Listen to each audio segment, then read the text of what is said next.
Hello friends, welcome to my YouTube channel. My name is Harjeet Kaur. हम discuss कर रहे थे मडीवियल हिस्ट्री, जिसमें हमारा टॉपिक चल रहा है मुग़ल एम्पायर। तो मुग़ल एम्पायर में अब तक हम क्या डिस्कस कर चुके हैं? हम बाबर के बारे में डिस्कस कर चुके हैं। बाबर के बाद आता है हुमायूं। हुमायूं के बारे में हम पढ़ चुके हैं। उसके बाद अकबर के बारे में हम पढ़ चुके हैं। तो आज हम दो रूलर्स के बारे में डिस्कस करेंगे। कौन कौन से हैं? एक है जहांगीर और उसके बाद हम शाहजहां के बारे में डिस्कस करेंगे। राइट, जहांगीर एंड शाहजहां के बारे में आज हम डिस्कस करेंगे और उसके बाद औरंगजेब के बारे में हम नेक्स्ट वीडियो में डिस्कस करने वाले हैं। राइट, तो 3 रूलर्स हम कर चुके हैं, 3 हमारे बचे हैं।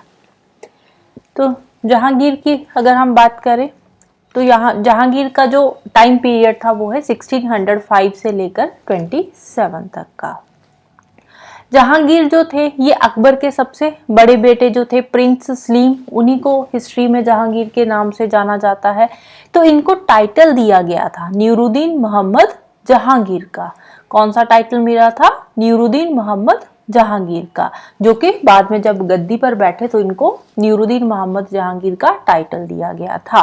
तो टाइटल इंपॉर्टेंट है। तो उसके बाद जहांगीर के नाम से हिस्ट्री में हम इसको पढ़ते हैं। अब जहांगीर का जन्म कब हुआ था? 1569 में। कब हुआ था? 1569 में आगरा के पास फतेहपुर सीकरी में इसका जन्म हुआ था। तो अकबर में हमने पढ़ा था ना कि सूफी सेंट थे एक, तो उन्हीं की ब्लेसिंग से इनका जन्म हुआ था, तो इसीलिए इसका नाम रखा गया था सलीम। राइट, तो फतेहपुर सीकरी में इनका जन्म होता है और इनके जो ट्यूटर है, ट्यूटर का नाम क्या था? रहीम खान खाना। ट्यूटर का नाम है रहीम खान खाना, जिन्होंने इनको प्रॉपर एजुकेशन दी थी। Right, he was given a proper education by his tutor named Rahim Khan खाना। तो ट्यूटर का नाम अगेन इंपॉर्टेंट है। 1585 एडी के अंदर इनकी शादी होती है मनभाई से। मनभाई कौन थी?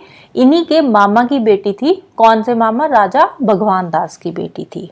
1587 में जोधाबाई और जगत गुसाई के नाम से जिसको जानते हैं, तो उससे इसकी शादी होती है। 1587 में जोधाबाई से शादी होती है। जोधाबाई जो थी वो उदय सिंह की बेटी थी। राइट, तो उसके बाद इनके एक बेटा होता है जिसका नाम था प्रिंस खुसरो, जो कि बाद में शाहजहां के नाम से हिस्ट्री में आगे हम उसके बारे में पढ़ेंगे। जहांगीर के बाद जो रूलर आते हैं शाहजहां ही है। तो कौन थे ये थे जोधाबाई और जहांगीर के बेटे थे। तो ज्यादातर ये लाहौर में ही रहे हैं। इनके बारे में अगर हम देखें तो जहांगीर का ये जो बेटा था, एल्डेस्ट सन था, कौन सा? खुसरो।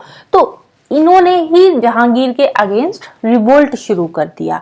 अब जब इन्होंने रिवोल्ट शुरू करा तो इसके रिवोल्ट को सुप्रेस कर दिया गया, रोक दिया गया वहीं पे, जो रिवोल्ट इन्होंने अपने फादर के अगेंस्ट शुरू करा था। तो उसके बाद जो प्रिंस खुसरो थे, इनको सपोर्ट मिलती है जो सिखिज्म के 5th गुरु थे, गुरु अर्जन देव जी की। गुरु अर्जन देव जी की ब्लेसिंग्स थी इनके साथ। तो इसीलिए बाद में क्या होता है, जो जहांगीर है वो गुरु अर्जन देव जी को ही मार देते हैं। राइट, गुरु अर्जन देव कौन थे? सिखों के 5वें गुरु थे। राणा अमर सिंह, राणा अमर सिंह कौन थे? मेवाड़ के किंग थे। तो महाराणा प्रताप के ये बेटे थे। तो ये जहांगीर के पास कब आते हैं? 1615 में। 1615 में जहांगीर के पास इनको लाया जाता है और उसके बाद इनको मुगल कोर्ट में मनसबदार बना दिया जाता है। मुगल कोर्ट में मनसबदार बना दिया जाता है। किसको? राणा अमर सिंह को। अब इनका जो सबसे बड़ा फेलियर था, जहांगीर का जो सबसे बड़ा फेलियर था वो क्या था? वो था loss of Kandahar to Persia. 1622 में जो कंधार का किला था ये हार जाते हैं। जो पर्शिया है वो कंधार का किला इससे छीन लेते हैं। राइट, तो सबसे बड़ा इनकी जिंदगी का जो लाइफ का लॉस था वो था loss of Kandahar to Persia. Jahangir की जो वाइफ थी नूरजहां, नूरजहां कौन थी? ये इत्मादुद्दौला की बेटी थी।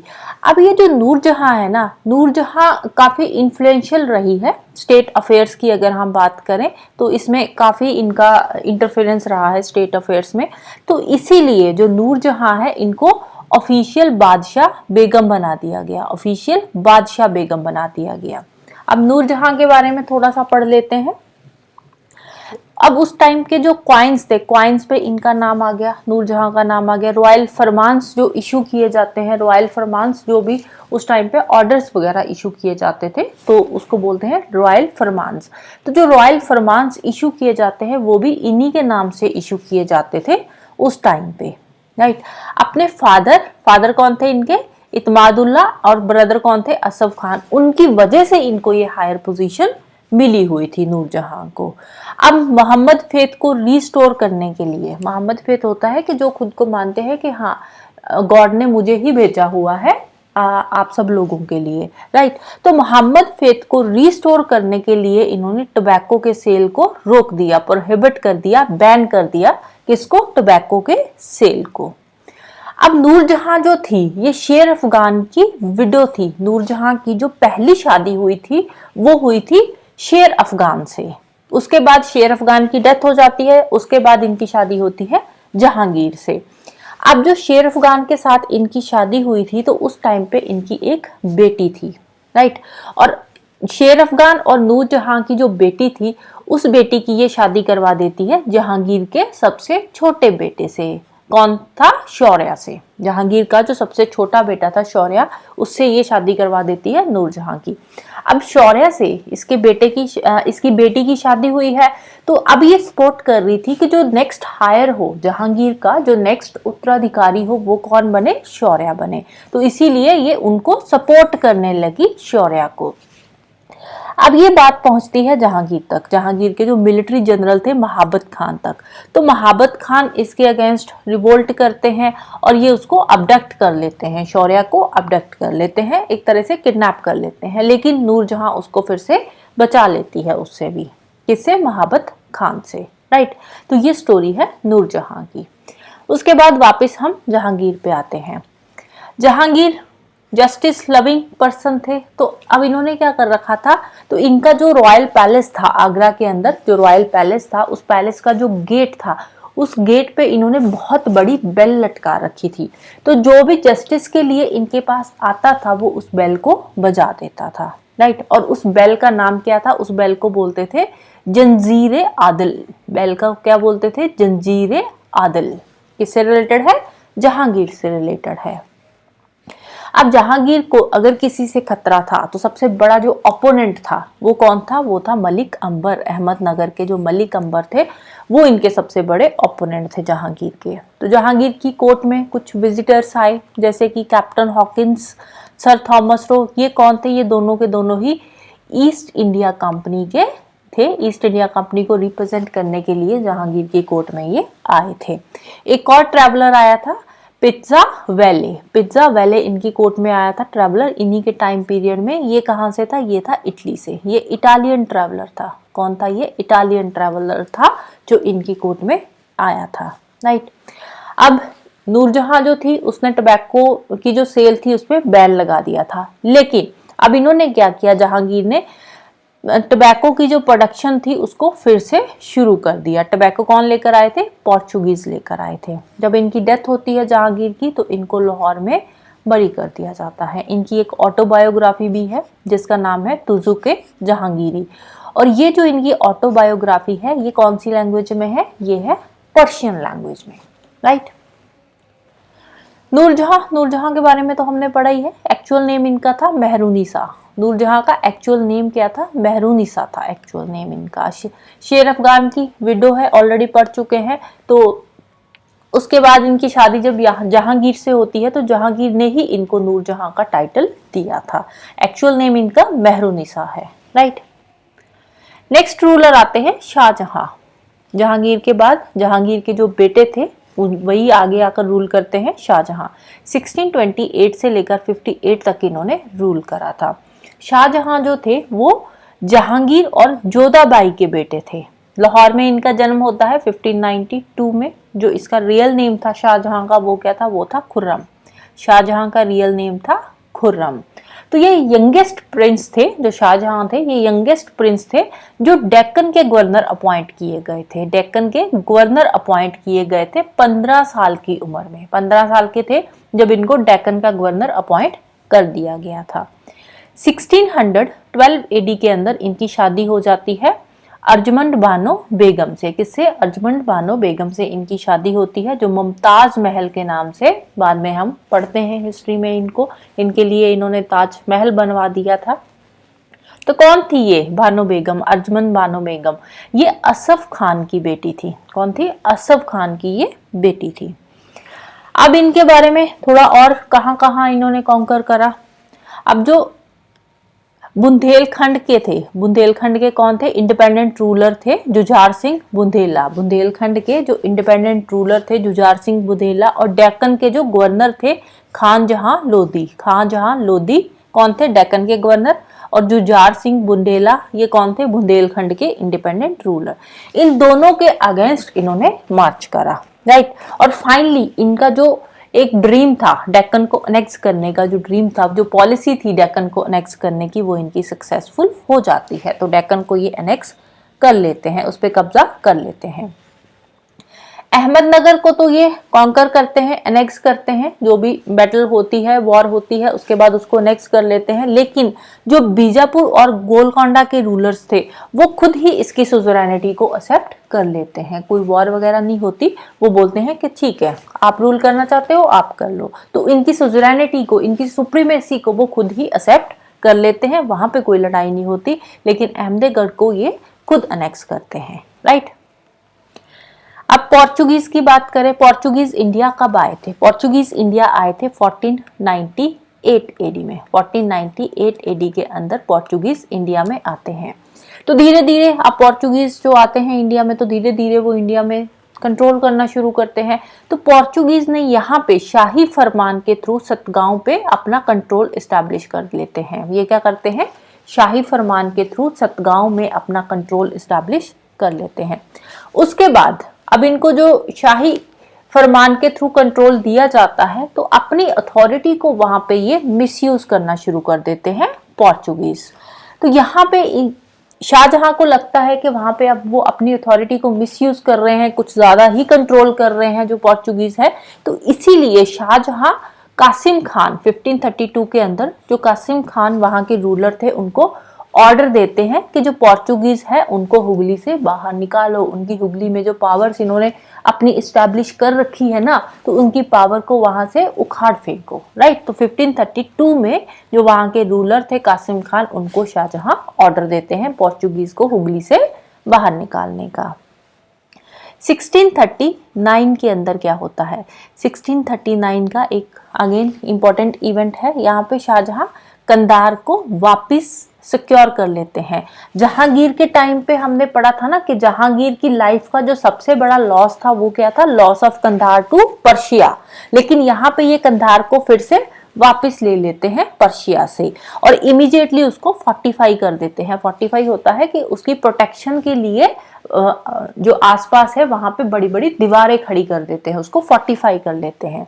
लेकिन बाद में क्या होता है? पर्शिया फिर से कंधार को वापस मुगलों से ले लेता है 1649 के अंदर। तो उसके बाद ये कभी भी कंधार को वापस रिकवर नहीं कर पाते, राइट। तो शाहजहां सेकंड रूलर बन गए हैं इंडिया के, जिन्होंने सेंट्रल एशिया को इन्वेट किया था। फर्स्ट कौन थे? चंद्रगुप्त मौर्य और कुशांश थे। तो सेकंड रूलर बन गए थे शाहजहां, जिन्होंने सेंट्रल एशिया को इन्वेट करा था। इनके टाइम पे दो फ्रेंच ट्रैवलर्स भी आते हैं। कौन थे? बर्नियर एंड टेवर्नियर, ये फ्रेंच ट्रैवलर्स थे। इटालियन ट्रैवलर था निकोलो मानुकी, जो इनकी कोर्ट में आया था।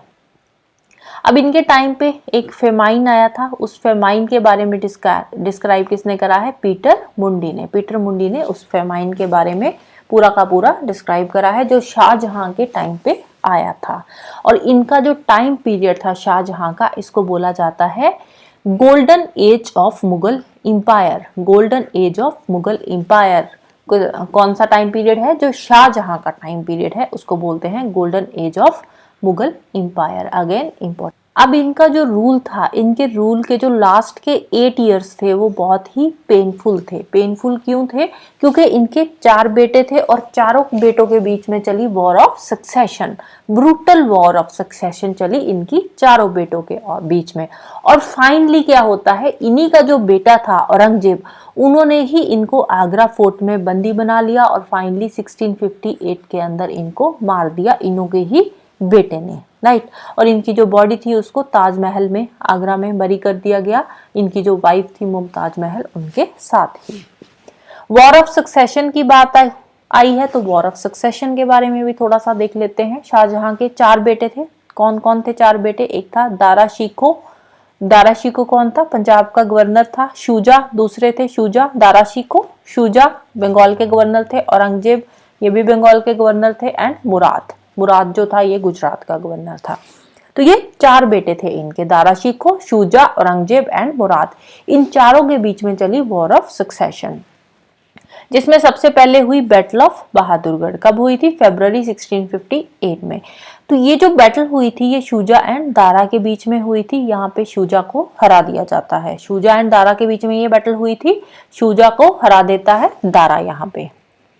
उसके बाद होती है बैटल ऑफ धर्मथ, सेम ईयर में ही होती है, वो फेब में हुई थी, ये अप्रैल में हुई थी। यहाँ पे औरंगजेब एंड मुराद दोनों की फोर्सेस मिल जाती है और मिलकर ये दारा को हरा देते हैं। पहले दारा शुजा को हराता है, बाद में औरंगजेब एंड मुराद दोनों मिलकर दारा को हरा देते हैं। फिर होती है battle of Samugarh. Battle of Samugarh same year में मई में होती है। तो बैटल ऑफ सामूगढ़ में क्या होते हैं, जो दारा है, अब यहाँ पे इन्होंने दारा को हरा दिया, लेकिन दारा फिर से शाहजहां के बिहाफ में फोर्सेस लेकर इनके अगेंस्ट खड़ा हो जाता है। शाहजहां के बिहाफ पे ये अपनी फोर्सेस लेकर औरंगजेब के अगेंस्ट खड़ा हो जाता है। तो ये बहुत ही भयंकर बैटल थी। यहाँ पे क्या होता है, यहाँ पे जो शाहजहां है, शाहजहां को बंदी बना लिया जाता है। कौन बनाता है? औरंगजेब। औरंगजेब शाहजहां को बंदी बना लेता है आगरा फोर्ट में और उनको मार देता है, अपने ही फादर को ये मार देता है। फिर होती है बैटल ऑफ खंजूहा। बैटल ऑफ खंजूहा ये दिसंबर में हुई थी। ये औरंगजेब एंड शुजा के बीच में हुई थी। एक साइड औरंगजेब था, दूसरी साइड शुजा था। तो यहाँ पे औरंगजेब अगेन शुजा को हरा देता है और शुजा फिर इंडिया छोड़कर भाग जाता है। कहाँ जाता है? अराकन। अराकन कहाँ पे है? अराकन है म्यांमार में, प्रेजेंट डे म्यांमार के अंदर पड़ता है अराकन। तो ये इंडिया छोड़कर अराकन चला जाता है। फिर होती है बैटल ऑफ द्योराई। बैटल ऑफ द्योराई 1659 में होती है।